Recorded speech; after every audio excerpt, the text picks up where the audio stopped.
الحمد لله رب العالمين، والصلاة والسلام على أشرف الأنبياء والمرسلين نبينا محمد وعلى آله وصحبه أجمعين. أما بعد، سوالون جوابون الدريم نشست الله بتوفيق سر شروكو. والله سبحانه وتعالى مغلا توفيق راكي دا علم دا طلب کولو، والله سبحانه وتعالى مغلا توفيق راكي دا قرآن او دا حدیث ته زده کړي. اولنی سوال موږ سره په دې نشست کې هغه دا دی چې د صلاة الکسوف طریقه څه ده. الجواب بالله التوفیق هغه دا دی چې کسوف او خسوف د په عربۍ کې نور یا سپومۍ تورېدو ته وایي. زموږ خلک چې وایي تندر نیولې ده، سپومۍ تندر نیولې، یعنې توره شوې ده. او د هغې جغرافي اسباب هم شتې،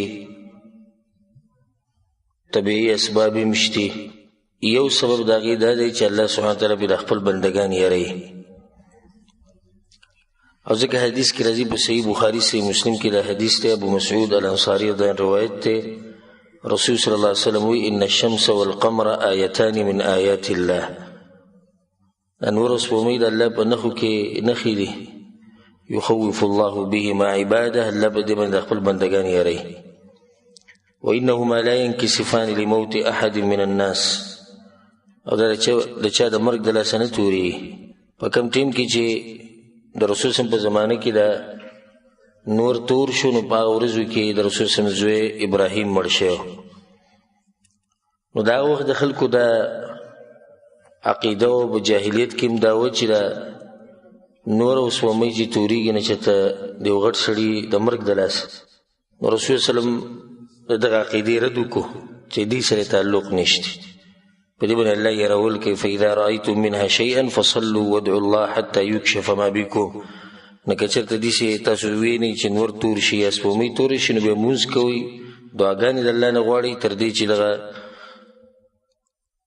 مصیبت او دغه عذاب الله تاسو نه لرې کړي.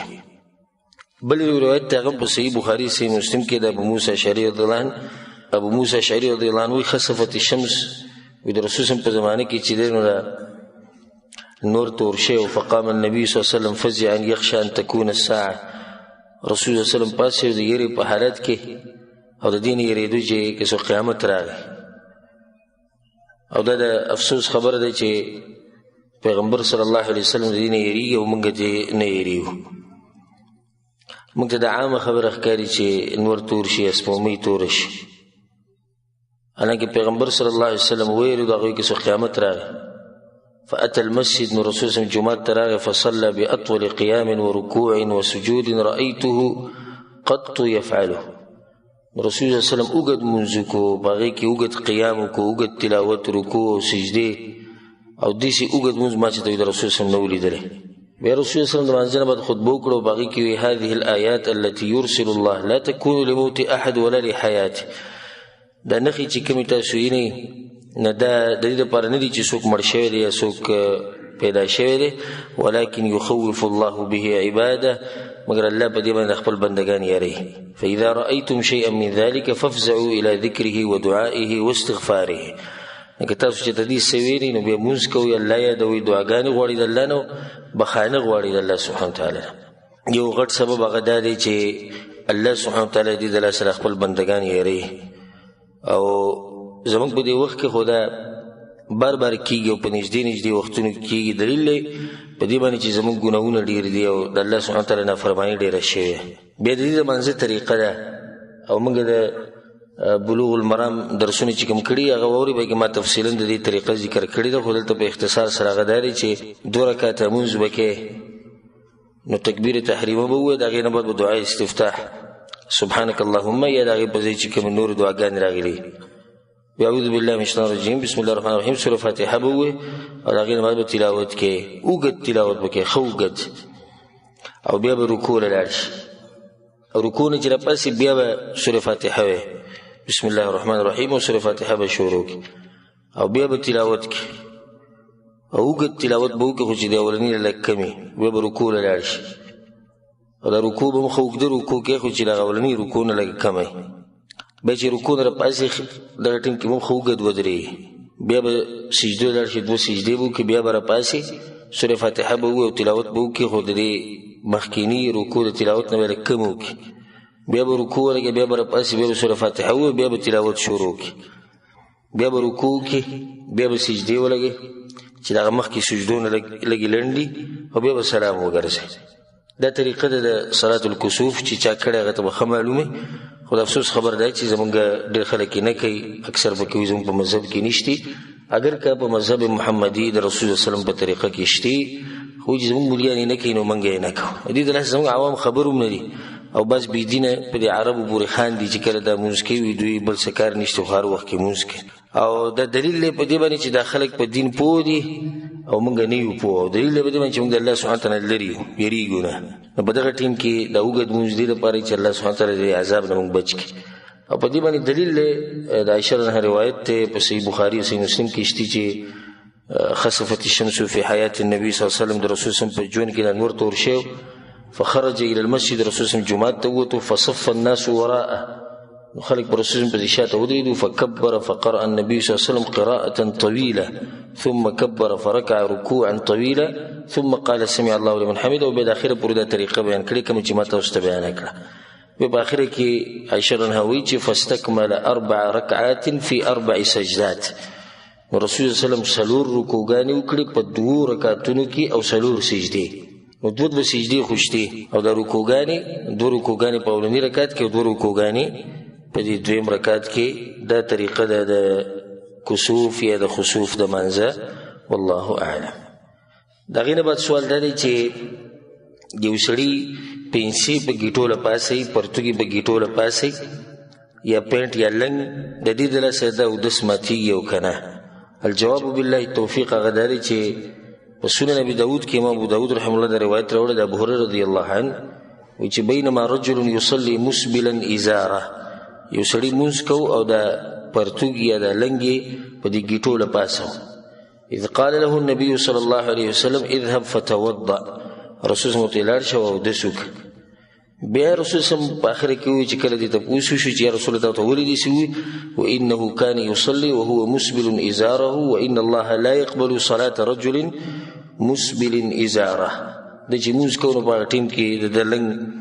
د په ګیټو لپاسو الله سبحانه وتعالی دې سړي مونږ نه قبلې دا حدیث په سنن ابي داود کې دی خو سندن د حدیث کمزوري دی او شیخ الباني رحمه الله هم دا کمزوري کړی دی په ضعیف سنن ابي داود کې نو صحیح خبر ده چې کم سړی په دې حال کې مونږ کوي چې پنسي دغه په ګیټو لپاسي نو د په ګناه کبیره کې اخته دی مونږ یو شو سره دغه ګناه کوم چې په د باندې ده نو د بعضو خلکو د پنسي بر ساتل خصوصا زمونږ د ملکونو چې کم خلک دي او بعض مولیان صاحبان او مفتیان هغوی دا خبره دې پورې خاص کړې ده چې د پنسي به بر ساتي د منځه په ټیم کې یوه دویم وایي چې د تکبر د لاسه نه راکاږي نو بیا هېڅ خبره نه ده بیا راکاږه مزې کوه خو دومره ده چې د تکبر د لاسه به نه راکاږي او دا خبره کمزوري ده حدیث کې درځي رسول صلی الله علیه وسلم ما اسفل من الكعبین من الازار فهو في النار چې په ګیټو باندې پرتګي لنګي کپینټي او که هر شی نه د خپې به د ګیټې به د قیامت په ورځ په جهنم کې دا عام حدیث دی عام حدیث دی او علما دې ته ګناه کبیره وي دا وړه ګناه هم نه ده امام ذهبي رحم الله کتاب لیکلی په دې غټو ګناهونو باندې پای کې یو دا ګناه شمار کړی چې دا غټه ګناه ده او دا کمزوري خبره ده چې دا تکبر د لاسه نه کوي بیا کوه نه صحیح ده حدیث کې وعید راغلی د خلکو لپاره خاص کمی چې تکبر د لاسه کوي کمی چې تکبر د لاسه کوي نو د ګناه ښه ډبلي یو خو دې ګناه وکړه دویم بیا دې پکې تکبر هم وکړو نو ځکه بیا د هغوی وعید ښه سختي حدیث کې راځي چې 3 کسان دي الله به ورته نه ګوري نه به ورسره خبرې کوي قیامت په ورځ نه به یې د ګناهونو نه پاکوي یو پکې هغه دی چې خپلې پنسې راکاږي په ځان پسې د تکبر د لاسه دا بعض علما وایي چې نه دې کې مسله د تکبر ده بس چې تکبر نه بیا کوه نه او د بل طرف ته حدیث عام دی د بل طرف ته حدیث چې دغه عام دی نو صحیح خبره ده چې نارینه دی به خپلې پنسې د ګیټو نه بره ساتي. ګیټو نه بره ساتل واجب دي او نیم پړکي پورې رسول دا مستحب او سنت طریقه ده. رسول سمو ازرة المؤمن الى نصف الساق، د مسلمان پنسې پرتوګ لنګ پینټ ثوب چې هر شی د نیم پړکي پورې او بیا د هغې نه په کته د دې ګیټۍ پورې جایز دي چې څومره کته کوي هېڅ خبره نه ده. که د ګیټۍ نه معمولي بره کوي هېڅ خبره نه، خو د ګیټۍ نه بره کول دا واجب دي او غوره د نیم پړکي پورې. نو دا خبره یې ساتئ چې دا کمزوري خبره ده چې دا تکبر د لاسه نه به یې کوئ. بله خبره دا ده چې ګوره رسول وسلم چې کله دا حدیث وي او دا خبره وکړو د رسول وسلم بیبیانې په دې ویلي دي چې دا حکم کسو د زنانو لپاره هم دی. موږ ته ځان وباسو په دې چې تکبر پکې دی او که نه دی، او هغه زنانه په ځان ویری دی او پکې دا سوچ ونه کړو چې تکبر دی که نه. نو د رسول وسلم بیبي ناسته ویل یا رسول الله زنانه؟ رسول وسلم ویل نه زنانه خو به یو لیش په ځان پسې راکوي. هغې ویل یا رسول الله یو لیش، یعنې دا یو لیش هم هغې ته کم ښکارېده. رسول وسلم ورته یو سنګل دې راکاږي په ځان پسې، دې نه دې نه زیاتوي. نو په زنانه او په سړي کې ظاهري فرق دا دی یو چې سړی به پنسې د ګیټو نه بره ساتي او زنانه به په ځان پسې راکاږي. اگر که ولیعاذ بالله نن سبا حالات الټي دي، زنانه بره ساتي او برای نام چې کوم ځوانان دي هغې په ځان پسې هغې راکاږي. الله دې صفت نه مونږ ساتي، والله اعلم. دریم سوال د هغې نه بعد دا دی چې کله مور او پلار وایي چاته د یوې خبرې ووایي چې دا کار داسې وکړه او دوی په غلطی او د دې کار نه کول حقي، او که دا خبره وله نه مني نو بیا دوی خیرې کوي، آیا دا خیرې د دوی قبلیږي او که نه؟ جواب د دې مسلې وبالله توفیق هغه دا دی چې دې کې څه شک نشي چې د مور پلار دعاګانې د مور پلار خیرې دا قبلوي الله سبحانه وتعالی. حدیثونه دا خبره ثابته ده. د مور پلار ډېر اوچت مقام دی، نو کوشش دا کوي چې د هغوی دعاګانې حاصلې کړي او د هغوی د خیرونو ځان بچ کړي. او مور پلار له پکار ده چې بچو ته همیشه دعاګانې کوي، خیرې دې ورته نه کوي. حدیث کې راځي رسول صلی الله علیه وسلم خپلو بچو ته خیرې مه کوئ، الله به یې قبول کړي بیا به خفه. او دا زموږ په دې پښتنو کې دا عادت ډېر دی، خصوصا په زنانو کې، اگر که په سړو کې مشتي چې د دعا نه زیاتې خیرې کوي خپلو بچو ته. او دغه خصوصا د زنانو په خوله باندې دغه ټکي پراته، الله دې وشرمو، الله دې ملا ماته کو، الله دې ستړی کو، الله دې ذلیله کو، الله دې داسې کو داسې کو. بیا دا بچی ټول عمر له دې ګرځي، د خلکو نه تپوسونه کوي، دې نیغې لارې ته نه راوړي، څه ورسره وکړم؟ نو خو تا ورته خیرې کړې به قبولې شوي که نه؟ تا ورته خیرې کړې به قبولې شوي، نو اوس به چې ګرځي علاج وله کې. او په دې عقل د عرب ډېر پوهه دي، د دوی زنانه د دوی نارینه د دوی په خوله باندې دا دعا خو غالبا الله دوی ته هدایت وکړي. نو که ډېر غټه غلطي مو کړي الله دې ته هدایت وکړي، بس چې هدایت وشو خبر حل شو. زمونږ هغوی الله دې ملا ماته کړه، یعنې یو خو دې دا کار غلط وکړو په دې لپاسې د الله ملا ماته کړه او الله دې ذلیله کړه، الله دې ستړی کړه، الله دې وشرمه، الله دې داسې کړه دغه کړه. دا د بېدینه مور او پلار کار دی. مور پلار ته پکار چې بچو ته دعاګانې کوي او خیرې دې ورته نه کوي. بیا دې رور دې سوال نه راځي هغه ده که اوس پلار یو بچي ته یو کار وښیي چې دا وکړه، مثال ته د خپله ښځه طلاقه کړه، ولې وجه څه ده؟ وجه دا چې د مور پلار نه ده خوښه، نور څه عذر نشته، ښه جنۍ ده، ښه دیندار ده، ښه کار کوي، ښه خدمت کوي، خو بس د مور پلار ورسره نه لګي، طلاق یې کوئ. هغوی زه نه طلاق کوم، او دا خبره صحیح ده چې نه به یې طلاق یې. نو هغوی چې ته زمونږ خلاف ورزي کوي نو الله دې داسې کوي. د یېرېږي چې مور پلار ته خیرې کوي نو څه وکړم؟ نو داسې خو ته د مور پلار د خیرونه چې یېرېږي، دغه یو انسان دی، د ده سره خو ظلم نشي کولی که نه؟ دا هم د چا بچی دی، څوک دې خفه کېږي، د هغې هم په سینه کې دننه زړه پروت دی. نو څنګه ته د مور پلار د راضي کولو لپاره ظلم او زیاتۍ کې، د مور پلار د راضي کولو لپاره د الله نافرماني کې؟ نه. حدیث کې راځي لا طاعة لمخلوق فی معصیة الخالق، د مخلوق خبره به نه منلی کېږي د خالق په نافرمانۍ کې. دا مخلوق ته هر څوک، نو مور پلار اوس یو مخلوق دی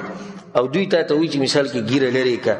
یا تا ته وایي چې د دیندارو خلکو سره مه کښېنه،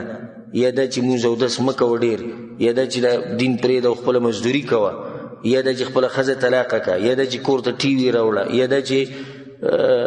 د پردۍ زنانه په دې کور کې دي ته د دوی سره لاس میلاوهه، ته دوی ته په خیر وایه، ته دوی سره کښېنه ګپ شپ لګوه. په دې ټولو خبرو کې د مور پلار خبره سره د احترام هغه به نه منلی کېږي. که دوی خیرې ټول عمر لکې د مرګه پورې الله یې نه قبلوي. خیرو د قبلېدو دا مطلب خو نه دی چې دوی به په ظلم او خیرې به کوي، به هم قبلي شریعت خلاف خبره به یو دوی ویې نه منله خیرې به کوي، نه کوي. د خیرې خبره ده که د مرګه پورې خیرې کوي الله سبحانه وتعالی دا خیرې دا نه قبلوي. ځکه چې دې کې دا بچی په حق دی او کم کار چې په حق وي، کم کار چې حق وي ما هغه کوه، کم کار کې چې مصلحت وي هغه کوه. مور پلار که په دغه ټیم پوه نه شي او خیرې کوي دي، ته په طریقه باندې پوه وکړه چې ستاسو دا خبره غلطه ده، د قرآن او حدیث خلاف ده، د معاشري خلاف ده، د ذهن خلاف ده، په طریقه پوه وکړه کښېنه ورسره. او که دا خیرې کوي نو کوي دي، دا خیرې الله سبحانه وتعالی نه قبلوي. والله اعلم. د هغې نه بعد یو ورور سوال کړی د هغه دا چې زما عمر 22 کاله دی او علم شوق مې ډېر زیات دی او پلار راته دا وایي چې ستا نه عمر تللی دی، علم ته نشي طلب کولی او خپله مزدوري کوه. آیا مزدوري او علم طلب کول دا دواړه یو ځای کېږي او که نه کېږي؟ او د پلار خبره به منلی کېږي او که نه به منلی کېږي؟ او دغې کې دریم دا چې په دې عمر کې علم کېږي او که نه؟ جواب بالله التوفیق. دا خو داسې سوال دی چې په دې کې دنه ډېرې خبرې راځي. سبحان الله، د بېدینه مور پلار بچي ته وایي تا باندې وخت تللی دی او داسې ورته نه وایي چې د مزدورۍ وخت دنه تللی دی. که دې د 50 کالو شي او د 80 کالو شي نو هم دا پلار ورته په ټلیفون نصیحت کوي مزدوري ښه مضبوطه کوه. لکه 80 کالو سړي نه خو مزدوري وخت تللی نه، مزدوري خو د قبره پورې وي. نو دغه شان دا دین د قبر پورې دی، د دین دپاره خاص وخت نشته. علم طلب کول د یو عظیم عبادت او په دې کې دنیا دلایل دي په دې خبره من قرآن حدیث چې هغه الحمدلله ځای په ځای ما بیان کړي او ما یو بیان په دې باندې کړی د علم او د علماو فضیلت هغه واورئ. خو صرف یو دغه کافي دی زموږ دپاره چې کوم حدیث امام ترمذي، امام ابو داود، امام ابن ماجه راوړی، رسول صلی الله علیه وسلم وایي من سلک طریقا یبتغي فیه علما سلک الله به طریقا الی الجنه. څوک چې یو لار ونیسي دې لپاره چې علم پې طلب کوي الله دې سړي ته جنت لار اسانوي. وان الملائکة لتضع اجنحتها رضا لطالب العلم. او ملائک چې خپلې وزرې غوړوي د طالب علم ته د دې لپاره چې د ده نه راځي د دې کار د لاسه. وان العالم لا يستغفر له من في السماوات ومن في الارض حتى الحيتان في الماء. او د عالم دپاره ټول مخلوقات بخانې غواړي په اسمانونو کې دي که په ځمکه کې، تر دې چې میان په اوبو کې او میږي په سوړو کې د عالم دپاره دعاګانې غواړي. وفضل العالم على العابد كفضل القمر على سائر الكواكب. او د عالم فضیلت په عابد باندې، په عام سړي باندې نه، په عابد باندې د عالم فضیلت داسې دی لکه څنګه چې د سپوږمۍ په ستورو باندې دی. ان العلماء ورثة الانبیاء. رسول صلی الله علیه وسلم علما وارثان دي د پیغمبرانو. وان الانبیاء لم یورثوا دینارا ولا درهما انما ورثوا العلم. او پیغمبران په میراث کې درهم او دینار نه پرېږدي، روپۍ او ریال او ډالر یې نه دی پرېښودی. انما ورثوا العلم، په میراث کې علم پرېښودی. فمن اخذ به اخذ بحظ وافر. نو دا میراث چې چاته میلاویږي په ډېر غټ قسمت ورته میلاویږي. دغه یو حدیث کافي دی. نو دې کې څه شک نشته چې علم طلب کول یو غټ عبادت دی. او بیا دې کې هم څه شک نشته چې د علم طلب کولو ښه وخت چې دغه د وړوکی عمر او کم عمر دی. ځکه چې داسې ویلی کېږي العلم فی الصغر کالنقش علی الحجر. په وړوکوالي کې علم کول داسې لکه په کاڼي کې چې سړی لیکل وکړي. په کاڼي کې چې نقشه وباسي او ویې ته راشي او ویې لیکي بیا به کله به نه ختمېږي. والعلم فی الکبر، او په عمر چې زیات شي به کې علم کول کالنقش علی البحر، لکه په دریاب باندې چې لیکل کې هغه ټینګېږي نه، ضرور رانیږي. خو د هغې دا مطلب نه دی چې د یو سړي نه عمر وړوکوالي کې علم طلب نه کوو بس دی بیا علم نه طلب کوي. نه، واعبد ربک حتی یأتیک الیقین. عبادت به د مرګه پورې کوي. او مالک صاحب مخکې ته اوس د حدیث چې ووي نو ما وی ما دا علم هم یو غټ عبادت دی. نو د عبادت لپاره خاص وخت نشته. دا خو دا ورور د 200 کالو عمر څه عمر دی څه عمر دی 200 کاله چې د پلار ته وایي چې به تا باندې وخت تللی 10 کاله بعد 40 کاله بعد علماو چې د علمونه شروع کړي بای باندې تاسو ته مثالونه به ذکر کوم خو د هغې نه مخکې هدایت ساتئ د رسول الله سره چې کوم صحابه کرامو ایمان راوړی دی غالبا په هغو کې د هغو عمرونه ډېر خو هغه دا نه وي چې زموږ نه وخت تللی وګوره ابوبکر صدیق رضی الله عنه چې کله په رسول الله باندې ایمان راوړو تقریبا د هغه عمر 40 کاله او اعلم الامه د پیغمبر نه بعد په دې امت کې پوه انسان ابوبکر صدیق رضی الله عنه او 40 کاله بعد هغه علم شروع کړی بیا راشه په عمر بن خطاب رضی الله عنه تقریبا 10 کالو په عمر کې مسلمان شوی بیا راشه پر نور صحابه کرامو پسې ابو هريره رضی الله عنه وګوره چې هغه عمر قبلونو سکم 10 کاله تقریبا د خوشا کې وو او وګوره دغه د علم ته د حدیثونو چې کوم هغه کړي کوم را نقل کړي او دا پلار الله یو ته هدایت کې 20 کالو ماشوم ته وی تا باندې وخت لري څه شي وخت لري خدا باز مور پلار د دین سره شوق نه خوښ د بچی ته پیسې ګټي او خپل دینداریم کې خپل دیني مزده کې په د دانه تیریږي چې دی ولې دین زده کوي یعنی صرف خپل مزدوري کو د دین په لګي تعالی ست پیسې درلېږي ته بدل وګینه نه مړ کېږي ته ته بس ته پیسې ملاويږي خو پرې دغه دین زده کوي چې زده کی کنه ګور دي علماو ته یو په امامانو کې غټ امام د دین په مشرانو کې غټ مشر اسبغ رحم الله المالکی درشن القفال الشاشي امام ابن حزم د ټول هغه علما دي چې د ورسته علم شروع کړي مشهور عالم او مشهور امام الامام الجليل ابو بكر القفال رحمه الله داغه قفال په دی ویل کې چې د ټالي جوړولې نو باغې باندې مشهور شه وې د په اوله کې د ټالي جوړولې او ډیر سخت ذهینو دسی ناشنا ټالي به جوړولې چې د خلک بہت حیران نو یو ورځ مې د خپل ځان سره سوچ وکړ زما عمر 10 کاله وي ټکې نه دی ویل خټ ټکې او 10 کاله عمر وو چې دومره ذهین مو د ذهن زما ټول په دې کار کې لګي د علم ولې نه زده کوم 10 کاله بعد هغه به د علماو سره ملاو شو دغه سره کېناستو دغه کتابونه ویو هغه انسان چې الله سبحانه وتعالى د ستوري جوړ کو 10 کاله بعد علم شروع کړي امام ابن عقيل رحمه الله واني لاجد من لذة الطلب وانا ابن 80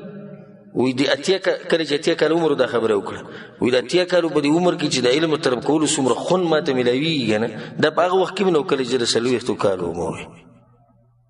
څومره چې په دین کې نه نوځي دومره بدل خوان درکې دغه شان مشهور انسان په امت کې امام فضیل ابن عیاض رحمه الله دا غل بصیر علام النبلاء کې امام ذهبی دا واقعه راوړي دا چې دا ډاکیه چولې شوکی به کولې کورونو ته بننه وته د شپې نیو پیر کور ته ورننه وته چې څنګه ورننه وته الته سو کولاړو مونږ کو تهجد کول او دا آیت وی الم یأنی للذین آمنوا ان تخشع قلوبهم لذکر الله آیا هغه وخت نه دی راغلی چې د دې مؤمنانو د زړونو نرم شي د قرآن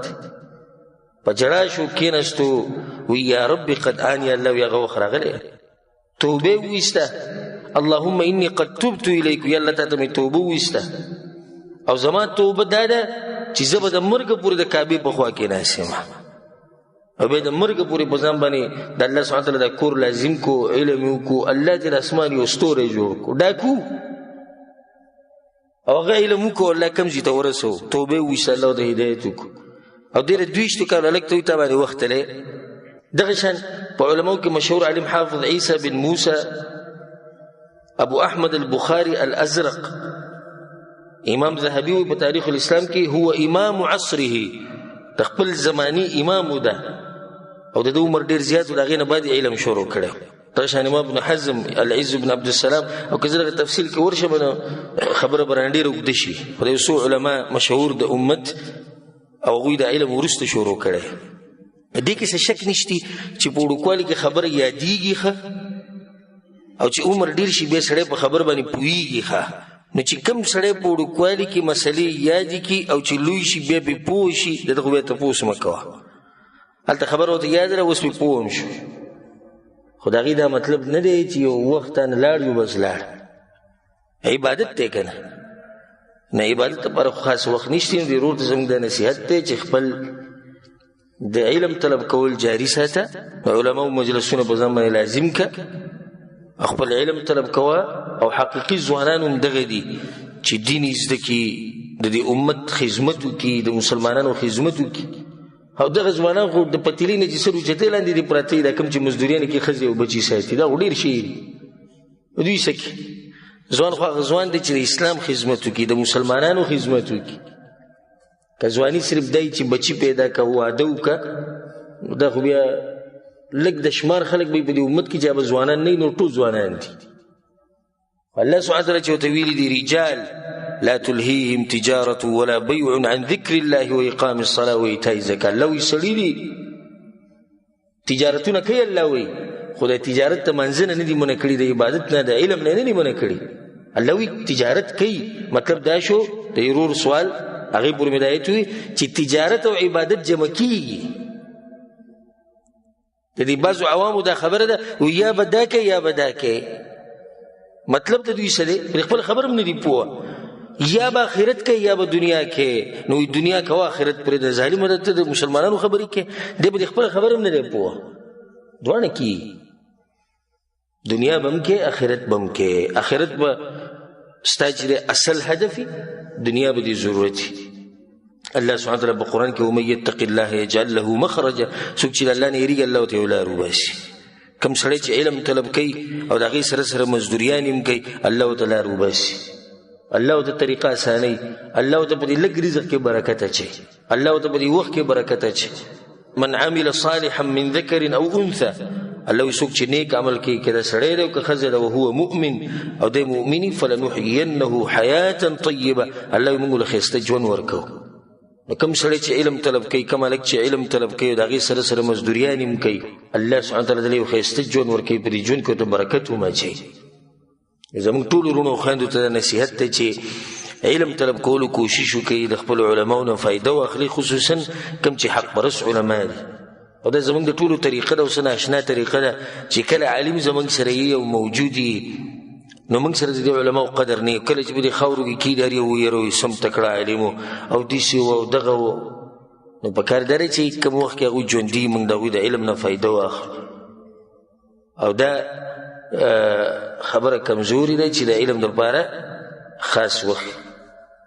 الله سبحانه وتعالی موږ له توفیق راکړي د علم د طلب کولو والله اعلم د هغې نه بد سوال دا دی چې یو سړی مانځه ته ننوځي او د ده نه د جمع یو رکعت یا دوه شوي نو دی به د اخرنۍ مونځ ډک کوي که تش کوي الجواب بالله التوفیق دا مسله بار بار زموږ نه خلک تپوسي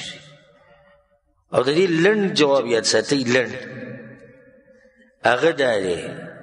چې ته جومات ته راننوځې نو په ترتیب سره مونځ کوه او ترتیب دا دی 1 2 3 4 بس خبره ختمه شو نه دا 1 او 2 د ډکي 3 او 4 د تشکی دا کم رکعت چې ته د امام سره کې اکه د امام دریم دی که دویم دی که څلورم دی خو ستاسې دی اولنی دا به ډکي دویم به ډکي بیا دریم به تشي څلورم به تشي حدیث کې دا راځي امام بخاری رحمه الله دا روایت راوړی دی اذا سمعتم الاقامه کله چې تاسو اقامت واورئ فامشوا الى الصلاه منزل زي وعليكم بالسكينه والوقار ولا تسرعوا پتاسو دي سکینت وقار اطمینان او منډي موای د حدیث کو دا فائدہ وروته چې منډي موای ای بعض خلکو دا غلط طریقه ده چې منډي وای منډي بنوي فما ادركتم فصلوا کوم چې تاسو ته ملو شو هغه وکي وما فاتكم فاتموا او کوم چې دنه پاتې شوی دی هغه پوره کړئ و د دین علما دا فائدہ راوباسي فاتموا پوره کړئ نو یو شی چې پوره کړي هغه سړی مخې ته بوځي او ته یو سړی چې دا بلډینګ پوره کا بلډینګ څه کا پوره کا نو مطلب دا چې بنیادونه ستنې لاندې دي راختلي تر دویم چت نه شروع وکړه کیدای شي پوره کا مطلب چې لاندې نه د ویښ نه شروع وکړه بیا مخې ته خپل کار بوځي کوم علما چې دا وایي چې نه دا مونځ به اخرنی شمارلی کېږي او بیا د وروستنی به اولنی شمارلی کېږي، نو هغه وایي په روایت کې داسې راځي چې وما فاتکم فقدو، کوم مونځ چې دنه پاتې شوی د هغه قضا راوګرځوئ. نو قضا خو د هغه شي راګرځي چې مخکې تللی. خو صحیح خبره دا ده چې څومره روایت چې راغلي غالبا کې خو دا ټکی د فاتمو یو دا ده، نو په سند په لحاظ سره روایت په لحاظ سره دا ټکی دغه ټکي نه زورور دی. دویمه فایده پکې دا ده، دا ناشنا فایده ده چې فقدو مطلب دلته دا نه دی چې قضا راوګرځوي، فقدو پوره یې کوي فاتمو پشان. او په هغې باندې دلیل دی قرآن نه، دلیل دا دی الله وایي فاذا قضیتم مناسککم، کله چې تاسو پوره کوي د حج اعمال. دلته خو دا مطلب نه چې کله تاسو قضا راوګرځوئ د حج د اعمالو، نو دلته قضا په مطلب د څه دی پوره کولو. نه که دا روایت د دواړو کې ټکراو هم نشتی، فقدو مطلب فاتمو دی. نو صحیح خبره هغه دا ده چې کوم مونځ ته د امام سره رالاندې کو دا مونځ ته اولنی دی، کوم چې دنه پاتې دی هغه اخرنی دی. والله اعلم. د هغې نه بل سوال دا دی، یو زنانه وایي چې زما نکاح چې کله تړلی کېده نو په هغې کې زما ولی چې دی هغه زما ماما و او زما پلار کېنولی ولته چې ته کېنو زما د لور په نکاح کې، اوس په شک کې یم، نو څه وکړو؟ الجواب بالله توفیق هغه دا دی چې د نکاح د صحیح کېدو لپاره شرطونه دي، او هغه د الله په توفیق سره الحمدلله ما بیان کړي دي نکاح مسائل، به کې ما تفصیلا دا خبرې کړي. یو شرط د نکاح دپاره هغه دا دی چې په دې کې به د زنانه ولی ناسي یا به د دې ولی وکیل ناسي، او د هلک دپاره ولی لازم نه دی، د جنۍ دپاره لازم دی. او د جنۍ نکاح نه کېږي بغیر د ولی نه. په سنن ابي داود کې امام ترمذي امام ابن ماجه او د ټولو دا روایت راوړی دی رسول صلی الله علیه وسلم لا نکاح الا بولی، نکاح نه کېږي د ښځې مګر د ولی په موجودګۍ کې. دغه شان په بل روایت کې راځي امام احمد بن حنبل امام ابو داود امام ترمذي راوړی رسول صلی الله علیه وسلم وایي هر هغه زنانه نکحت بغیر اذن ولیها چې نکاح وکړه بغیر د ولی د اجازت نه فنکاحها باطل فنکاحها باطل فنکاحها باطل. درې پیرې رسول صلی الله علیه وسلم دا خبره کړې. او کم خلک چې دا خبره کوي چې په مذهب کې ورسره دغه شرط نه دی راغلی د ولی د فقه په کتابونو کې، احناف د فقه په کتابونو کې هغوی کولی شي. نو په دې کې زموږ دا ډېر پښتانه بیا د فقه هم نه مني، خپله فقه مني نه مني. وایي دا څنګه کېدی چې ښځه به بغیر د ولی نه نکاح کوي؟ ګوره سبحان الله چې غیرت او پښتو کې راغی نو فقه یې پرېښود، خو د رسول صلی الله دپاره نشي پرېښودی. ته وایي حدیثونو کې دا مسله به یې نه مني، خو چې کله د ده ذهن یې نه مني نو بیا پسې هغه فقه هم پرېښوده. او دا فطرت دی او دا صحیح خبره د صحیح عقل د صحیح دین موافقي، خو صحیح عقل. نو رسول صلی الله علیه وسلم دې نه منع کړی. دا خو مټیستوب دی چې اجازت دې ورکړی شي جنۍ خپله مرضي ده په کوم ځای کې ته د ولي پرېږه او بیا فساد ته ګوره څومره جاښه جوړېږي. اوس چې موږ دا وایو چې ولی لازم دی، دا قصې پکې کېږي پلاني ځای کې جنۍ وتښتېده او پلاني ځای کې هلک وتښتوله، او چې دا دې بلکل ختم کړې نو بیا پکې پاتې څه شو؟ نو ولی شرط دی د زنانه په نکاح کې. او ولی څوک دی؟ د جنۍ پلار، بیا د هغه پلار او داسې بره زه چې په دوی کې بره څوکي پلاري یا د هغه پلاري یا د هغه پلاري، نو دغه به اول کښېني. دا ټول اولنۍ مرحله. دویم د دې ښځې زوی کوي او بیا د هغه زوی بیا د هغه زوی د سلسله به یې ښکته ځي. که دغه کې څوک نه وي نو بیا یې ورور کوم چې د مور او پلاره طرف نه دی خپل ورور، او که هغه نه وي نو بیا هغه ورور چې هغه د پلار د طرف نه دی دا ولی دی. او که دا دواړه نه وي نو بیا د دې دواړو زامن یعنې رویرونه د هغه ورور چې هغه د مور پلار طرف نه دی او د هغه ورور چې هغه د کوم طرف نه دی د پلار طرف نه دی. که دغه هم نه وي نو بیا د پلار ترونه یا د پلار طرف نه چې کوم ترونه وي دا دوه پکې بیا کېني او داسې په دغه سلسله باندې ځه. او که هېڅ څوک نه وي نو بیا د هغه وخت باچا خلیفه قاضي هغه د دې زنانه څه شو هغه ولی شو دا مې فائدې لپاره ته ذکر کړ نو دې زنانه چې کوم سوال کړی دغه دا دی چې زما پلار زما ماما کېنولی و نو دا نکاح صحیح ده ولې ځکه چې د ولی وکیل کېنولی دی نو دا وکیل ماما نه که پردی سړی وي نو نکاح څه ده صحیح ده ولی خو شتي ولی اجازت هم شتي خو ولی وي مثال کې زه لرې یم پلاني ته به کښېنه زما د طرف نه نو دا نکاح چې دا جایز ده او د خور ته موږ وایو چې دا وسوسې او دا شکونه